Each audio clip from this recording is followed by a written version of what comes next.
got married, and we've been married for 24 years, 23 years. Would that be beautiful, Jean? Yeah, my wife, Jeannie.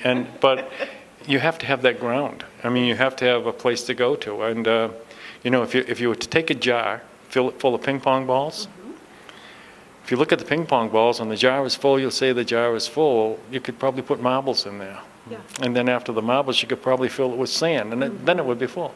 But my point here is, and I just wanted to say this, is that those ping pong balls, those bigger balls, represent family. The marbles represent the job, and the sand is everything else that comes along. In other words, you got to put it all in proper perspective. And I think a lot of us don't do that at times, and the job becomes central to our focus, and sometimes it just winds up that way. But I also found that in studying this post-traumatic stress, it all has to do with imagery in the mind, and the mind is perhaps the best computer going. I love when you said that, because I think the same thing. It is like a computer, right? Yeah. Same thing. But the problem with the mind is it doesn't have a delete key. You can't delete like you can video imaging or digital imaging or digital reports. You just hit the delete key, they're gone. You can't do that in the mind. So what you should try to do is to change that image. In other words, I can sit here and say 2 + 2 is? 4. 4. Now, we learned that a long time ago. I mean, somebody taught us that, we went to school, but I'm certain you didn't go to those locations when you came up with that answer. You found that answer immediately because it's in the memory. Yes. So what you have to kind of do, if you really wanted to, you could change your mind to say 2 + 2 = 3. And what the point I'm trying to make is, I had a real hard time with death in certain areas. Infancy to death, childhood to death, adolescence to death, and maturing to death. When those people died on my watch, it bothered me. And some were horrific deaths. And I was there, and I picked up the pieces, and I had all the photos, but I had the real photos in my head. I had to change that, and the way I changed it was through photographs. I took their pictures in a happier time, when they had smiles on their faces. I went to family photos, I went to yearbooks, I went to newspaper articles that showed the good side of a bad story, and took those images and brought them into my mind. And when I think of these people now, I can think of those images rather than what I saw. Brilliant, brilliant. You can do that. Yes. You can do that, but it takes time. I also found with the writing of this book, I reconnected with people. Some people I hadn't talked to since the event. 25 years had passed. And I found that, and it did me a lot of good too, I found that no matter what tragedy is dealt to you in your life, life can go on and find meaningful purpose. And that's what some of these people, these victims, surviving victims, showed me. Brilliant. And I also read there that when you came to the fork in the road, what did you do? Well, usually when you come to the fork in the road, you go one way or the other. I was still on the job. I had probably 12 years to do. I went both ways. I did the high road where I found things that I enjoyed to do with my family or on my own. And I took the low road of the job and dealt with that as I had to.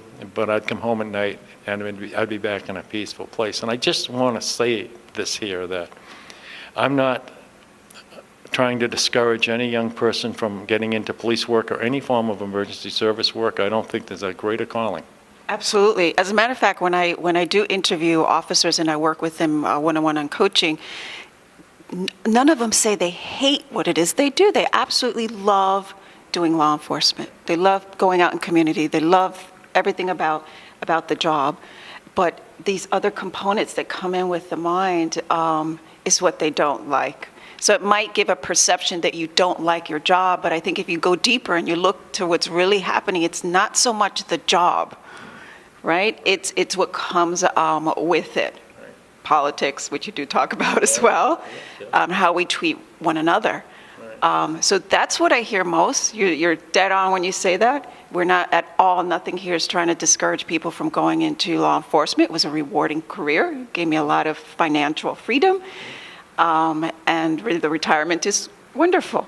So absolutely, I totally agree, Ibel. Nothing here is us trying to say don't ever go into law enforcement at all. You're absolutely right. There are also bonuses in law enforcement that don't come in the form of a paycheck. Yeah.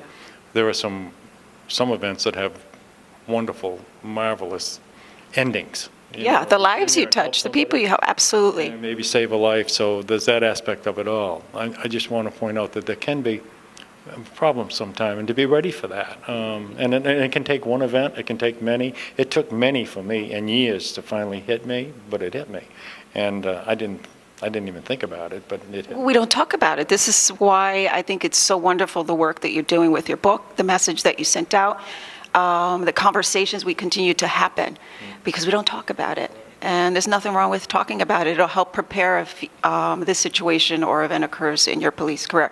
And I continuously always say, even on Twitter, you have to have not just a physical fitness program, but an emotional one as well.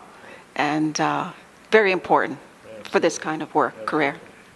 If you're on the job now and you've been on the job, one thing they didn't have when I first started for the first probably 15 years or so, they didn't have critical incident stress debriefings. And if you're on the job and you don't have those in your organization, maybe you should push to get something like that in place. You'll find that people get angry, people ask what if, only if, all those questions that there aren't really answers to sometimes. You find out that men do cry, you find out that women cry, and sometimes they cry together.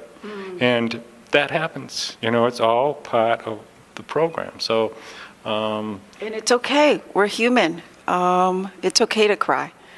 There's nothing wrong with showing emotion. It's actually very, very good for the body to show emotion.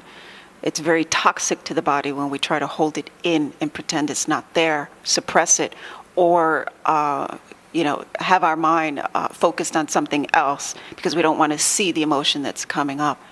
So I don't run from emotion. I actually felt throughout my career, the more I was able to talk about it, either with my spouse or my coworkers, in the appropriate place to do shed my tears. Of course, I wouldn't do that at a scene, but at home, in my own private setting, be able to really look at what occurred that day and how it impacted my emotional well-being and be able to talk about it was very beneficial. We probably have to ask, why is this all important? They estimate that maybe 30 to 35% of people in law enforcement will be diagnosed to some degree with post-traumatic stress. Why others aren't, I don't know. I know the government has started studies now where they are trying to develop biomarkers for post-traumatic stress for servicemen and women. In other words, if you have a chest pain, you don't go right into surgery. Well, post-traumatic stress is usually diagnosed by what the patient tells the clinician. But this is why it's important to me. In the year 2012, 127 police officers were killed in the line of duty. I believe 47 were by firearms, some died in car crashes or hit with cars. But here's another interesting statistic. 126 police officers in the United States in 2012 committed suicide. Now, those are the reported ones. It would be nice if we could do something to reduce that number. I can't tell you the statistics of the families that were broken because of the stress involved. I can't tell you the number of officers that resulted in taking either drugs or alcohol. In other words, if you can't handle the problem, just fog it over. And of those 126 that committed suicide last year, 10% were women. So it's there, and I think we should open up more about it. I think there's more we can do about it, and I think we can save a lot of people a lot of hardship because of it. Exactly, and I think more people that are talking about it, writing about it, that's a step in that direction. So to bring more awareness, and so I want you to mention the wall. There's a guy working on the wall. But one of the key things, too, just to back up a little bit about why you decided to build that wall. And I love the whole dialogue of the connection you made to why you made the decision to build that wall. It wasn't just because you wanted to build a wall. Do you see what I'm saying? Yeah. There was more happening with you in the structure of that wall. And this were one of the pieces you decided. Again, our plan, what we design is unique to us. Right. And you incorporated the building of this wall. Right. And tell me about that. Well, I wanted to, I just felt good to be working with the earth and get my hands dirty and to actually feel it. And it added value to our property. But the big thing it was getting to know the rocks. This is going to sound No, like it that. does not. I actually love it. That's why I'm bringing it out, because you got to know the texture. He got to know the shape. Now, people, I'm mentioning this because this is how deep Bill was doing his work. And this is what's required when we're connecting to oneself. So it's not just the rock, but the whole process of facilitating what you decided to do that brought you in a space of feeling tranquil. He felt connected to nature. Not just to nature, he could feel the language of nature while he was building the wall. That's what we're talking about. And so for me, was walking out in nature with my Great Dane Sage, who I've shared many times. And so every time I walked into nature, it felt like I was speaking and hearing a different language because I was going deep enough to hear it. And so he was going deep enough to hear the relationship and the magic between building this structure, really identifying. I wanted you to tell the story, but really identifying to the shapes of each rock and intricately looking and placing them strategically on this wall, because you didn't set out to build the large wall, like Will Smith once said in his video. He says, you don't set out to build the biggest, baddest wall. You set out to place that one rock the best that you can. And then when you're done, you have a magnificent wall. And that's what you were doing. You were placing each one.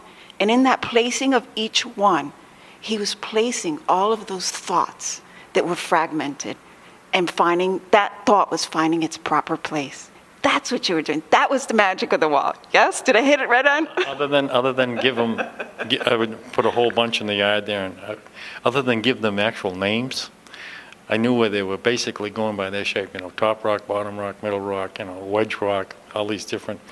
And it amazed me sometimes. It's like a puzzle, but every now and then a rock would fit perfect into. It was like it was designed to go there, but. And when you're doing that design and you're doing that and you're so connected to what it is you're doing, your thoughts are not over here thinking of all the past issues swirling around. You were here in the present, right? Part of working your brain. Yes. So, Yeah. yeah. And that was what the work was about. Yeah. Brilliant. So if you had to share one last thought with everybody who's watching, what would you like to leave them with? No matter what you face in life, no matter how difficult it is, you can get through it, and life can go on and have meaningful purpose. And retirement can be fulfilling. Oh, And we start our happiness now. We don't wait for retirement. We start creating that happiness right now, not wait to 20 and out. This Yeah. is not a dress rehearsal. I mean, you got to get it right the first time around. So. Yes. So thank you so much. High five, Bill. High five. Thank you. Thank you, and thank you all for watching. One last thing, Bill, if people wanted to talk with you, how can they reach you? If they wanted to purchase your book, have dialogue, conversation, connect with you, how can they do that? Books available on Amazon or Barnes & Noble, all those places. I have a website, www.crisisbook.net. It's in this book in the back. And can they find you Facebook, Twitter, any other? On Facebook, on Twitter, and on LinkedIn. So, yeah. Very good. Thank you so much for sharing. Thank you. Thank you all. Bye.